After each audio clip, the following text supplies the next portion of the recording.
couple, c'est l'endroit qui potentiellement peut réveiller le plus de trucs inconfortables. Si tu souffres, chouette, c'est plein de clés de guérison pour toi. La liberté vient avec l'amour, et l'amour avec la liberté. On se sent aimé si on est libre. Quelles sont à vos yeux les principales erreurs qu'on fait dans un couple qui créent des conflits ? Quelques-unes, hein. La première, c'est de croire que l'autre est responsable de ce qu'on ressent. Qu'est-ce que vous avez envie de dire à quelqu'un qui a envie de s'engager et en même temps a aussi peur de souffrir peut-être à nouveau en fait ? Le meilleur conseil que je donnerais à quelqu'un qui a peur, je lui dirais...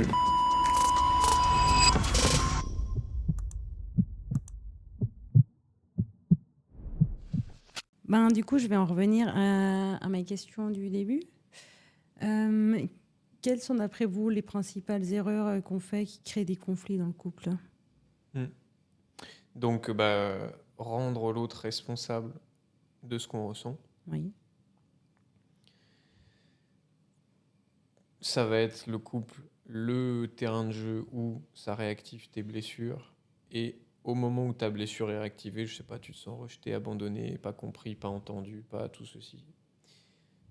Option 1, l'autre est responsable, c'est lui qui est en train de me faire du mal. Et donc, je vais rentrer dans une démarche où je vais essayer d'accuser l'autre, de le remettre en question, de le blâmer, etc. etc. Donc, ce qui va se passer à ce moment-là, c'est que déjà, moi, je guéris rien chez moi, puisque la poche émotionnelle qui va être réactivée, je vais pas la ressentir. Et en plus, c'est ce qui va générer le conflit, parce que en croyant que l'autre est responsable de ce que je ressens, je vais juste essayer de faire du chantage émotionnel avec lui pour qu'il essaye de me dire qu'il a bien eu raison de me faire du mal, ce méchant, ou cette méchante. Enfin, il a bien eu tort plutôt de me faire du mal. Donc ça, c'est l'option 1, c'est je rends l'autre responsable de mon émotionnel. Option 2, je me rends compte que toutes les émotions que je vais vivre dans mon couple viennent de moi. Oui. Elles viennent de moi de toute façon, que l'autre n'a pas le pouvoir de me faire ressentir quoi que ce soit, et on va venir à tes doutes juste après, et que... L'expression a traduit non, mais parce toute que, la phrase derrière. mais ton expression va traduire ce que 70% des gens qui vont regarder la vidéo vont 90%. se dire, oui, c'est ça, donc l'autre, il n'a pas de pouvoir sur moi, et il peut rien me faire ressentir. Et puis d'autres qui vont être dans les extrêmes, ah bah oui, puis quand il me dit ci, et quand il me fait ça, et quand il machin, donc il a toujours pas de pouvoir sur moi. On va y venir. Donc de toute façon, l'autre, le seul pouvoir qu'il a, c'est de réactiver un émotionnel qui va déjà être présent chez moi. Donc ça veut dire que moi, j'arrive dans mon couple, j'ai déjà mes paquets émotionnels dus à mes relations d'avant, à mon enfance, à tout ce que j'ai vécu juste avant. Donc j'arrive, j'ai déjà cette poche d'abandon, cette poche de rejet, cette poche de... etc., etc. L'autre a ses poches à lui. Oui. Et l'autre va être l'expert mondialement reconnu pour dire la petite phrase qui va venir appuyer sur la poche en question. À ce moment-là, lui ne génère pas mon émotion. Lui réactive une émotion qui était déjà là. T'inquiète pas, on va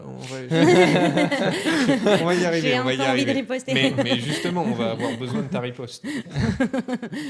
Et donc, là, l'autre, à la fois, génère quelque chose d'hyper inconfortable chez moi, et à la fois, me donne une clé de guérison pour me libérer d'un truc qu'elle a depuis peut-être 10 ans. Et donc, si je m'autorise à ressentir ce qui est réactif chez moi, il me permet, sans le vouloir, et puis il ne l'a pas fait exprès, de me libérer de cette émotion-là, qui était peut-être l'émotion de ma mère qui m'avait abandonné dans un supermarché, je me suis senti abandonné. Et là, l'autre, parce que j'en sais rien, on avait dit qu'on passait la soirée ensemble, puis finalement, il est parti avec ses copains parce qu'il y avait je sais pas quoi, et moi, je me sens abandonné. Là, soit j'appelle mon copain ou mon ami ou ma copine, ou je sais pas, en lui disant, t'as vu, mon mec ou ma nana, c'est vraiment un égoïste, il pense qu'à lui. Et dans ce cas-là, c'est l'autre le coupable. Moi, je ne guéris rien parce que je ne ressens pas mon abandon. Je suis juste en train d'en parler. Et du coup, je suis content, je suis le gentil, c'est le méchant, j'ai un coupable, et puis c'est bon. Soit je ressens cet émotionnel-là, je me libère de cette émotion d'abandon qui traîne depuis des années. Je vois que à la fois l'autre a déclenché ça chez moi et à la fois il m'a permis de guérir. Donc déjà, on contrebalance un peu le truc de l'autre c'est un méchant, c'est ok, peut-être l'autre c'est un méchant et en même temps, il me permet de guérir un truc qui est là depuis je sais pas combien d'années.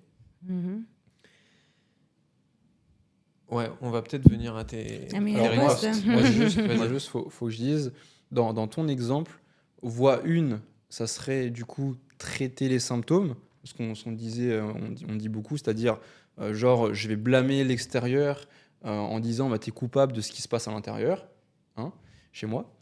Et la voie 2, ça allait reconnaître que bah, en fait non, toi tu m'as permis d'aller reconnecter à quelque chose de souffrant chez moi. Et donc là du coup ça revient à traiter la cause profonde et faire un travail profond plutôt qu'un travail en surface. Parce que oui, ça peut être hyper soulageant de dire bon bah allez hop en dehors de ma vie, etc. ou de blâmer l'autre. On lui crache notre colère, ça fait du bien sur du court terme, mais sur du long terme, personne n'est vraiment pleinement apaisé comme ça. Donc ça, je trouve que c'est un parfait exemple pour comprendre c'est quoi traiter les symptômes et traiter la cause profonde. Donc, je viens à mes ripostes. Allez-y. Bah, je sais pas, admettons par exemple que mon partenaire me trompe. Alors, ça veut dire c'est ma blessure, mais je suis désolée, oui, il y a quand même sa responsabilité dans l'histoire. Hein. Et il me tape dessus, pareil, ou même suivant comment je sais pas, il est hyper insolent, il me rabaisse, et ainsi de suite. En fait, je n'ai pas besoin de donner plus d'exemples, ou bien ça suffit déjà Ouais, comme je une pense que base, c'est on est bien. long. Ça joue, ça joue. Bon, C'est bien, et les gens qui étaient en train de bouillir derrière leur écran. Bah, merci Isabelle, Merci d'avoir Enfin, donné mon exemple. enfin tu les fais taire ces deux abrutis là. Hein Donc, je veux bien que ça réactive quelque chose chez moi, mais je suis désolée. ok. On est d'accord que l'autre a clairement aussi sa part de responsabilité dans la chose et que clairement, suivant comment, c'est même fait intentionnellement. Donc, suivant comment, il va justement me rabaisser intentionnellement pour lui se sentir mieux, pour lui se décharger parce qu'il est en train de me vomir dessus Ok. ou je ne sais quoi. Mais en fait... Donc ça amène plein de trucs ta question. Oui, La pardon. première, c'est que T'es dans la merde, Charles. ouais, t'as ouvert tellement de portes là, que... Et là, Ouais, mais j'ai dû il y a toutes attendre. celles qui sont derrière l'écran. Alors t'as rien à dire. T'as rien à dire. Donc, accueillir son émotion à soi n'empêche pas de poser des limites, de ne pas accepter certaines choses et de réagir à ce que l'autre dit ou fait. C'est-à-dire que c'est pas parce que l'émotionnel vient de moi que j'accueille les bras ouverts. L'autre, bah vas-y, je sais pas, l'autre m'insulte, ça réactive une émotion chez moi qui est la mienne. En fait, il a pas de pouvoir sur ça. En fait, moi, si je te dis t'es une connasse là maintenant, t'as le choix de le prendre comme tu veux. Peut-être ça réactive quelque chose ou pas, je ne sais pas, à toi de me dire. Mais l'autre, encore une fois, n'a pas ce pouvoir-là. Donc ça réactive quelque chose chez moi. Je peux me dire, ok, ça vient de moi, c'est mon émotionnel, j'en prends soin, je me laisse traverser, je peux même guérir d'un truc. Et en même temps, 3 minutes après, aller lui dire, écoute-moi bien. C'est la dernière fois que dans notre relation, tu me parles comme ça, sinon c'est terminé. Donc c'est pas du tout incompatible, voire même de dire bah écoute ça me va pas, on arrête la relation, c'est fini. Et effectivement l'autre a aussi sa part de responsabilité. Donc c'est pas un truc pour dire ah bah tout vient de moi, du coup je peux tout accepter et puis l'autre peut me faire les pires crasses, c'est ok puisque tout vient de moi. On n'est pas du tout en train de dire ça. C'est à la fois je prends la responsabilité de mon monde émotionnel, c'est à moi, et en même temps qu'est-ce que j'ai envie, qu'est-ce que j'ai pas envie, qu'est-ce que j'accepte dans mon couple, qu'est-ce que j'accepte pas dans mon couple, comment j'ai envie de réagir sur le moment, ça n'est pas incompatible. Ok. En fait, là... Mais, Ouais. pardon, peut-être tu peux répondre toi, du coup.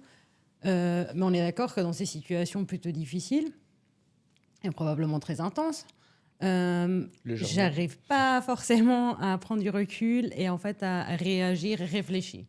Donc, peut-être je serais complètement désemparée. Donc, j'arriverais pas à poser une limite parce qu'en fait, je suis submergée entre ce que ça a réveillé en moi. Donc, je veux bien, c'est peut-être mon émotion à moi.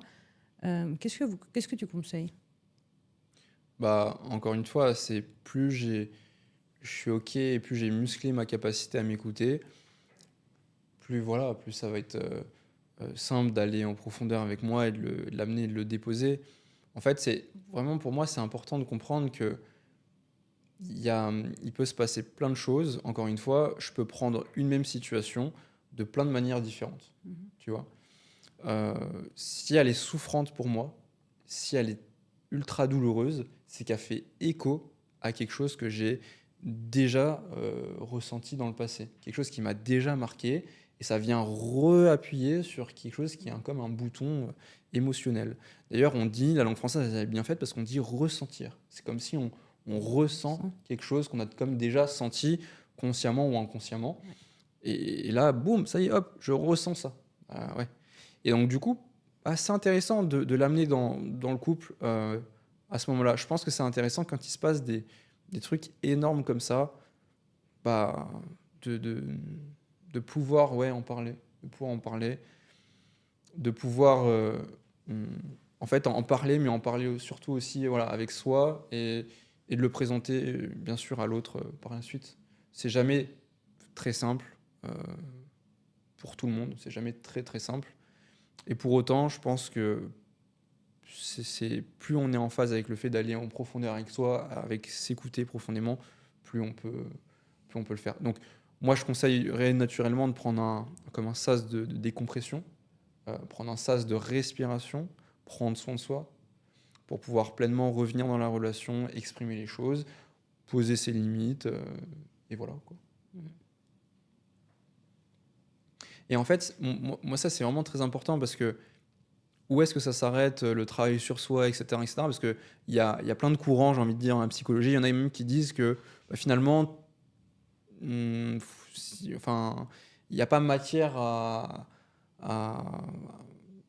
je sais pas, à prendre des décisions genre extrêmes, genre la séparation, etc. Mais pour certains, c'est des fois s'écouter, c'est des fois s'aimer, c'est des fois poser des limites. Et c'est pas parce que je travaille sur moi que je suis pas, comme a dit Charles, que c'est incompatible avec le fait de poser des limites, de dire qu'il y a des choses qui me vont, des choses qui me vont pas. Au contraire.